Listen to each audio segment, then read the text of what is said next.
It's so good to be back. And as you can probably tell, we are in our brand new studio in a whole new location.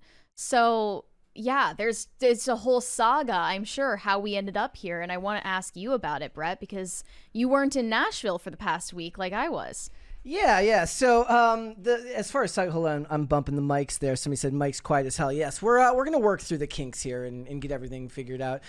You first. If we're gonna trauma dump about the whole, Are we gonna trauma dump? Go ahead. You first. Well, I have less room to talk because I wasn't, packing all of our stuff and taking it over here and setting up all of these, cameras on the walls and the lights and everything. Okay, so the funny part was, guys, we spent a week, moving everything over here. We put everything in a U-Haul on day one, brought all of the equipment over, and I forgot exactly one thing, and that was the money for the money guns. Yeah, I mean, I saw it. I did a last, trip to the studio, what used to be our studio, our now defunct studio, because I wanted to pick up all of my stuffed animals, which are not in my background anymore. Yeah. I actually felt like us moving to the new studio is a good point to graduate from that. Yeah, away from the stuffed animals. I know that it hasn't been that long. Yeah.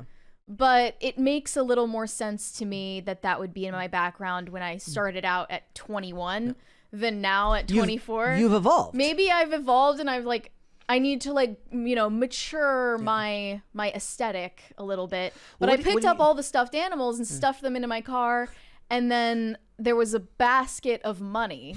And I asked you if you needed me to bring the money, and it's not here because you didn't answer me. So I left. Well, no. So what it was is I thought you meant extra money because there was we had the money that sat by our tables. Yeah. And then there was also money on a separate table that's at the entrance of that studio, and I thought you were talking about that. It's fine. We will get it back tomorrow. We're all out of fake money. It's funny. Olivia's in the chat. She says, I literally gathered it up for you, Brett. Yes. I was like, I'll come back for it. It was very neatly stacked fake money that we left behind, but it's fine. We'll get it tomorrow. As far as the move goes for us, it's going to be more weird getting used to the new camera angles and everything. We're looking up at you now. You're above us, crisis actors. So this is going to be interesting to get used to, but I am so excited to be back. Yeah. Okay. So we had to not just move everything around and bring everything in here. And by the way, guys, before we even get into that, I owe a big thank you to Carter, who helped put everything together in here. We brought everything in. Carter helped organize all the cables. We plugged everything. I made maps of where everything went so that I could plug back everything in where it needed to go. But I owe Carter a big thank you. Andrew, I owe a big thank you. They helped out, get everything ready. And all of you, obviously, since you're the reason this show even exists. Yeah. Thank you. We wouldn't, if it wasn't worth it to be back on the air, it wouldn't be here. And that's because of you guys. So it's a big thing. So that's the truth about our channel. Yes. We have another 20 from Jose Quintana. Congratulations on the new studio. Looks great in 4K. I must apologize for failing you with your presidential campaign. Will the Ghost Empress and Optical Overlord make another run in 2028? Long live PCC. Well, Brett would be allowed to do so. I will not be allowed to do so until 2036. You're welcome to write in ballot for me. Sure, yeah. There was... it's a new studio. Yeah. It's a new president-elect, Donald Trump. It's a whole new country. It's a whole new vibe. If there were ever a moment for us to start season 2 of Pop Culture Crisis, it would be this episode. Well, I'm not changing the number on the Spotify. 724 episodes of season 1 is a hella long season, though. Yeah. We'll just call it season 2. This is the beginning of season 2, guys. Welcome. So the thing is with the move was being off the air for a week. It was actually kind of good because news-wise, everything kind of fell by the wayside in the wake of the election, and everything became about how celebrities were reacting to Donald Trump, which we will talk about today, but that wasn't the be-all, end-all of everything. And I found some other stuff along the way, but I kind of came to the realization that, if we're not doing it 5 days a week, I start to, panic because I'm stuff starts to build up. There's too much to talk about, and then I don't know if, I'm going to remember everything that we need to get to.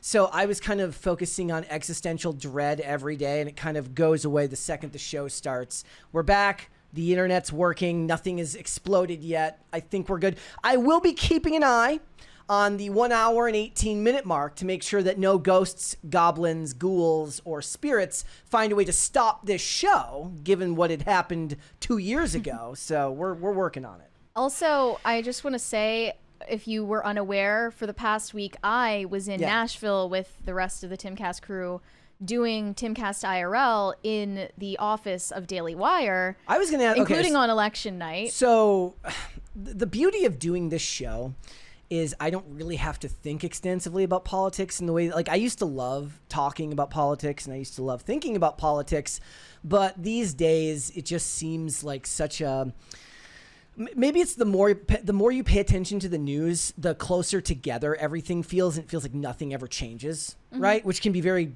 blackpilling and very much causes a doomerist mindset. So getting away from it has always been really, really good for me. Did it feel like you were kind of thrown back into it while doing the shows over the week? I wouldn't call it blackpilling. It's a nice change of pace, change of scenery. But yeah, you cannot match the energy in the room at a Daily Wire election party when everyone realized they called it for Trump. Like, everyone was incredibly hype. I mean, I didn't. I still keep forgetting that it happened. I'm like, I wake up and I remember, like, oh yeah, Trump won. Well, the thing is like, I was, when they're like Fox News called it, I'm like, so? Like, if they're going to cheat, then you they're wait for AP. Yeah. We were waiting for AP on all of those calls. Yeah, well, I don't know what I expected. I guess by the day of, I had a feeling it was going to be Trump. See, I'm not going to be, I think they were saying, was it Ann Coulter? Somebody like pretended like it wasn't, like said that he was going to lose, and then now is pretending that she knew all along that he was going to win. See, I did not. I had no faith in the American people that they were going to do that. I kind of do have that sense most of the time that the legacy media and the power the legacy media has over people is just too much to fight back on. And I was wrong. So it wasn't, I did not predict this election right, but it's a good thing. We have another 20 from That Stanzatastic. Are we allowed to say our word now? Why aren't the walls the color of the show? Also, cool new profile picture. PCC, so boom. Welcome back. I missed the homies. GG. Well, I don't know what you mean by the colors of the show, but if you check see, there's nobody there right now. It looks like a really cool chair. Yes. If chair was a person, chair would have a lot to say right now. It's a chair in liminal space. Yeah, both chairs do. I think that we've got the lighting figured out. It looks good to me. We're not done with the studio. Obviously, things are going to look better over time, but incrementally, we'll make changes. We're not worried about it right now. So the thing about building this, we have another 20 from Pat the Plumber saying, "Oh hell yeah." Oh hell yeah. Did I say it wrong? No, that's good. Okay. The thing about doing this is, like, I am a worst case scenario person almost all the time. Yes. I just assume everything is going to go wrong every moment of every day. Well, what went wrong? I feel like we haven't gotten enough Brett trauma dump yet. Nothing, how did it all go? So nothing really went wrong in the way that I thought it was going to go wrong. Meaning, like, I thought the Black Magic deck was going to break. I thought that I was going to lose the sheets of paper I had where I had the map to where everything was plugged in properly. You know, first of all, we moved these physical tables. These are the same tables that were up in the studio. Let me see if I can put it on PTZ. You can't see it from that angle. But, Crisis Party. It's going to be a different Crisis Party because there's no... There's no money. Sucks to be everybody else here right now. That's okay. Yeah, there are other people working in this building, so... Noise complaint. We're being a nuisance again, and it feels so good. We have another 20 from Nate. Gotta be honest, I don't like the new digs as much, but I'm glad to hear from you again. You were sorely missed. Thank you. Well, I guess. You'll become fond of the new studio over time, as will we. It's nice to be around people again. Yeah. You know, we're not sequestered off in an attic somewhere. I mean, that's we all take that to different levels, right? We have another 20 from Pop Culture Junkie. Nice studio, good acoustics. I just hope that when the history of streaming is written, that some dumbass critic 100 years from now, don't refer to you as the, quote, fake money show. That is the only reason why people watch, after all, is because there's money that flies in the air. So after this episode, everyone is going to unsubscribe. It was nice knowing you. We should make a fake money show shirt. Yeah, fake money show. I like that. All right. That'll be the spin-off. Look, here's the thing. One of the beauties, one of the things that's beautiful for me is like when things suck, I tend to like get over it very, very fast. I worry endlessly and then it just rolls right off me after it happens.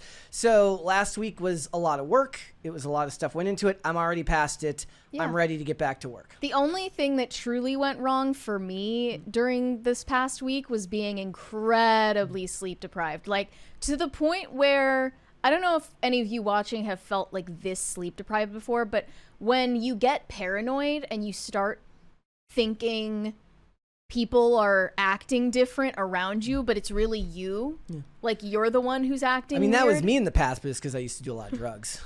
I guess that was like me getting the drug experience because I was sleep deprived out of my mind. Yeah. But I'm okay now, all rested up, and we're ready to go. Thanks for watching. Listen to full episodes of Pop Culture Crisis on Spotify. Keep up with us on social media and make sure you subscribe and ring that bell so you never miss the show. Bye, guys.